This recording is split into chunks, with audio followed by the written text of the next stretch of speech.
어느 날 예고도 없이 당신이 사랑하던 모든 것을 잃게 된다면 어떨까요? 자녀를 잃고 집은 무너지고 재산과 건강마저 무너진다면요.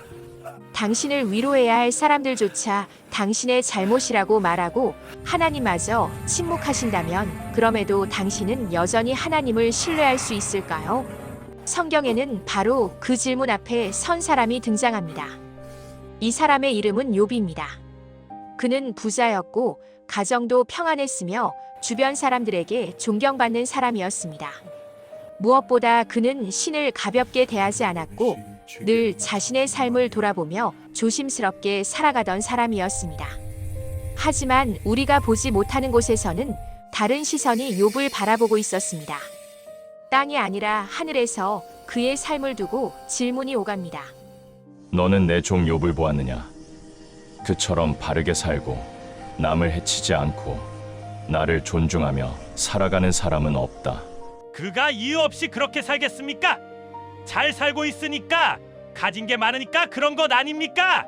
가진 것을 거두어 보십시오. 그러면 그 마음이 어디로 향하는지 분명히 보실 겁니다. 그리고 허락이 떨어집니다. 단 하나의 선과 함께였습니다. 생명만은 건드리지 말라는 말이었습니다. 그날 욥은 아무것도 모른 채 평소와 다름없는 하루를 보내고 있었습니다. 하지만 소식은 갑자기 들이닥칩니다. 주인님, 사람들이 들이닥쳐 소와 나귀를 모두 빼앗아갔습니다. 말리던 종들은 그 자리에서 죽었고 저만 살아남았습니다. 말이 끝나기도 전에 또 다른 사람이 달려옵니다. 주인님, 하늘에서 불이 떨어졌습니다. 양떼와 종들이 모두 죽었고 아무것도 남지 않았습니다. 숨 돌릴 틈도 없이 또 다른 소식이 이어집니다.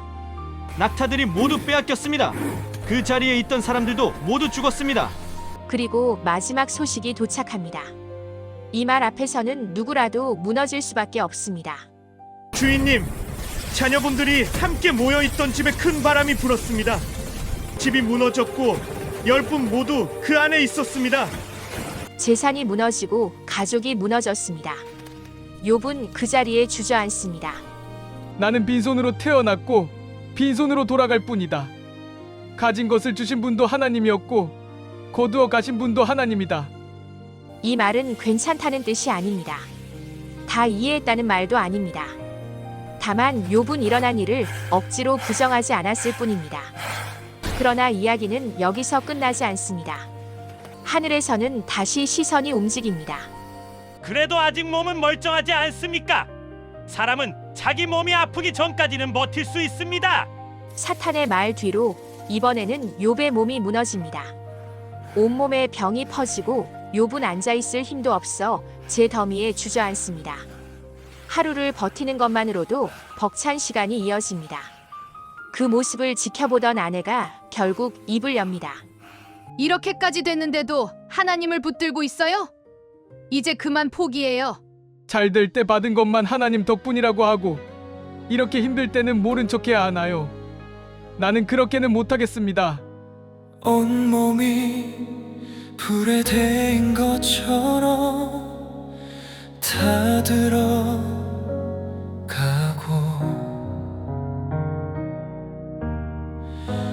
긁어도 아픔은 멈추지 않습니다. 아이들을 데려가셨다면 왜인지 말해주셨어야 했고 모든 걸 가져가셨다면 이 아픈 몸으로 하루를 버티게 하신 이유를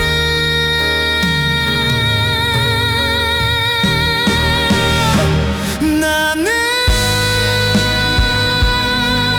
아직 모르겠습니다. 이유 없이 아프고 이유 없이 살아서 오늘도 나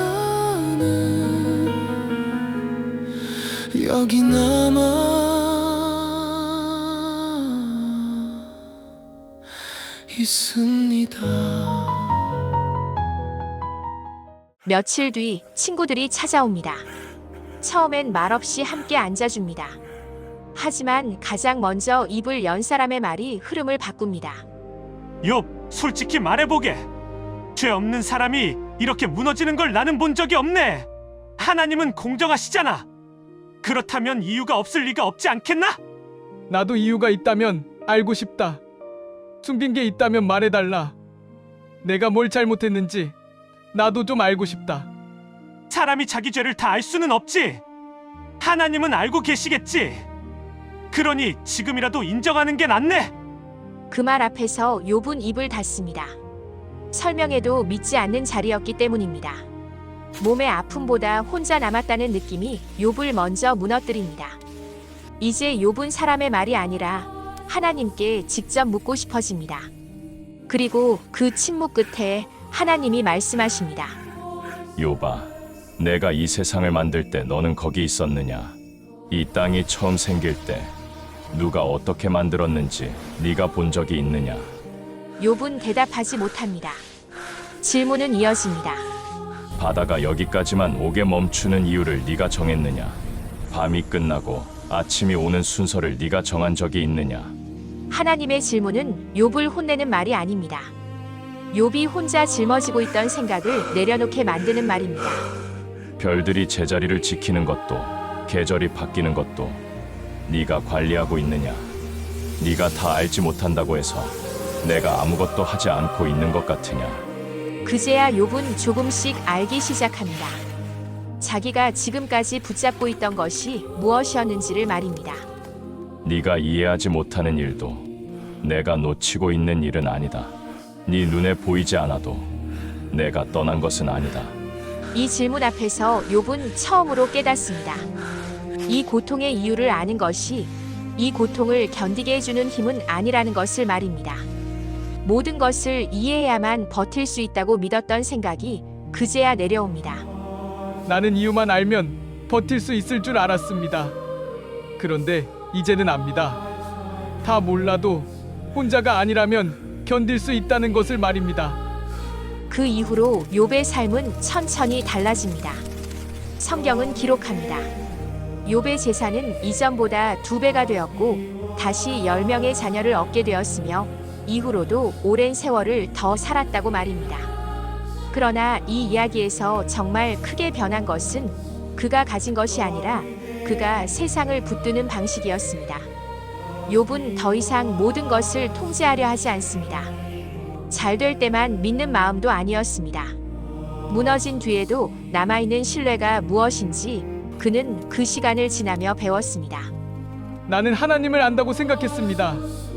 말로만, 머리로만 알고 있었던 것 같습니다. 그런데 지금은 압니다. 그분이 떠난 적이 없었다는 것을 말입니다. 이 이야기를 듣고 있는 당신도 혹시 욥처럼 이유를 알 수 없는 시간을 지나고 있다면 아직 무너지지 않은 것이 하나 있습니다. 바로 떠나지 않고 여기까지 버텨온 당신 자신입니다. 욥은 모든 답을 얻어서 다시 일어선 것이 아니었습니다. 울고 흔들리면서도 그 자리를 떠나지 않았을 뿐입니다. 성경이 끝내 남기는 말은 이것입니다.